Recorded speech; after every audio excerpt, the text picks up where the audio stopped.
Hello children, welcome to असा education. आज हम करेंगे आरबीएससी की तीसरी क्लास की हिंदी की किताब का 14वां चैप्टर अब तक बहुत बह चुका पानी। इसके हम करेंगे प्रश्न उत्तर। आइए देखते हैं कि आपका पहला प्रश्न क्या है। तो पहला प्रश्न है कि जो शब्द लिखे हुए हैं उनको आपको बोलकर बताना है कि क्या लिखा हुआ है। तो पहला है चोंच, फिर है प्रभाती, स्वर, दोहराऊं। आपका अगला प्रश्न है सोचें और बताएं। जो प्रश्न है उनके उत्तर देना है आपको। तो पहला प्रश्न है कि उड़ता उड़ता कौवा कहाँ पर बैठा। तो जो कौवा था वो कहाँ आकर बैठा था, डाली पर बैठा था। तो उड़ता उड़ता कौवा डाली पर बैठा। अगला है कौवा चोंच में क्या लेकर आया था।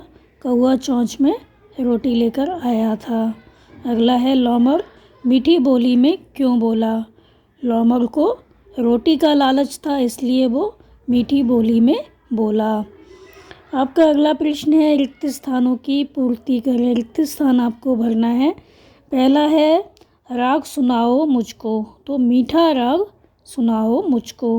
अगला है बोला दादा से यूं। तो बोला लौमड़ दादा से यूं। अब ना तुम्हारी गलेगी, अब ना तुम्हारी दाल गलेगी। अब तक बहुत क्या हुआ चुका पानी। तो अब तक बहुत बह चुका पानी। तो पहले में आएगा मीठा राग सुनाओ, मीठा। बोला लौमड़ दादा से यूं। तो दूसरे में आएगा लौमड़ अब ना तुम्हारी गलेगी क्या दाल।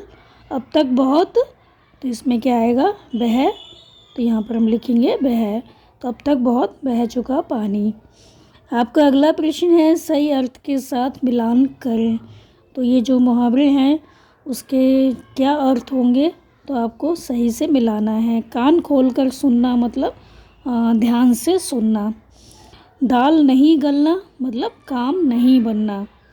अपनी कला दिखाना मतलब चतुराई दिखाना, चतुराई बताना।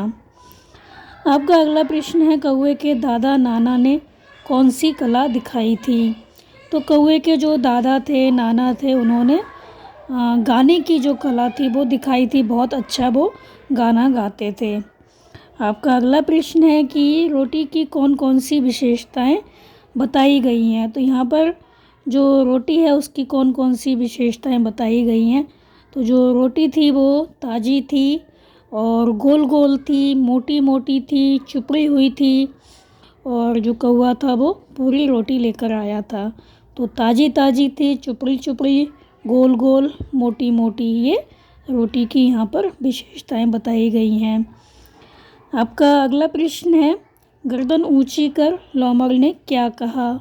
तो गर्दन ऊंची करके लौमड़ ने कौवे से क्या कहा था। तो गर्दन ऊंची कर लौमड़ ने कौवे से कहा मेरे राजा कौवे बेटे, मैं तुझको पहचान गया हूँ। आता जाता रहा इधर में कई वर्ष से नहीं नया हूँ। तो जो लौमड़ था उसने कौवे से कहा था कि मैं यहाँ पर कई वर्षों से आ रहा हूँ, मैं यहाँ पर नया नहीं हूँ। तो मुझे पता है तुम उस कौवे के या तो बेटे हो या संबंधी हो। तो किस कौवे के, उस कौवे के जिसने मुझे यहाँ बैठकर मधुर गीत सुनाया था, मधुर प्रभाती सुनाई थी, सुबह का जो राग होता है वो सुनाया था। तो ऊंची गर्दन करके लौमड़ ने कौवे से कहा कि मैं तुमको पहचान गया हूँ, मैं यहाँ पर नया नहीं हूँ।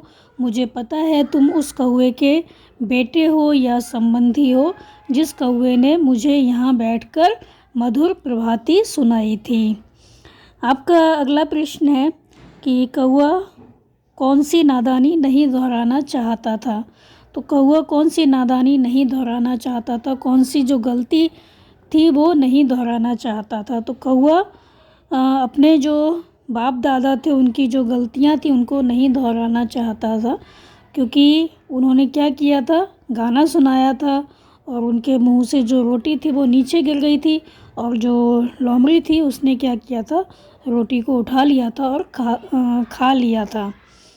तो कौवा कौन सी नादानी नहीं दोहराना चाहता था। जो कौवा था वो अपने जो बाप दादा थे उनकी जो नादानी थी, गलतियां थी, उनको दोहराना नहीं चाहता था। वो अपनी रोटी को खोना नहीं चाहता था। आपका अगला प्रश्न है कि अब तक बहुत बह चुका पानी, इस कथन का क्या आशय है। अब तक बहुत बह चुका पानी मतलब अब तक तुमने बहुत लोगों को मूर्ख बनाया, तो अब तक तुमने बहुत से लोगों को मूर्ख बनाया, इस कथन का यह आशय है। तो अब तक बहुत से लोग तुम्हारी बातों में आए, बहुत से लोगों को तुमने मूर्ख बनाया, लेकिन अब ऐसा नहीं होगा। आपका अगला प्रश्न है कि पाठ में आए विशेषण शब्दों की सूची बनाइए। जैसे ताजी, तो ताजी किसका विशेषण है, रोटी का, तो रोटी की विशेषता बता रहा है ये। इसी तरह और भी जो शब्द हैं वो आपको लिखने हैं, तो हम लिखेंगे चुपड़ी, गोल, मोटी, मीठी, मधुर। तो ये जो शब्द हैं वो किसी की विशेषता बता रहे हैं। तो ये थे आपके इस चैप्टर के प्रश्न उत्तर बच्चों। आप इनको अच्छे से समझ कर याद कर लीजिए और हमारे चैनल असह एजुकेशन को लाइक कीजिए, सब्सक्राइब कीजिए और शेयर करना बिल्कुल मत भूला करिए। Thank you.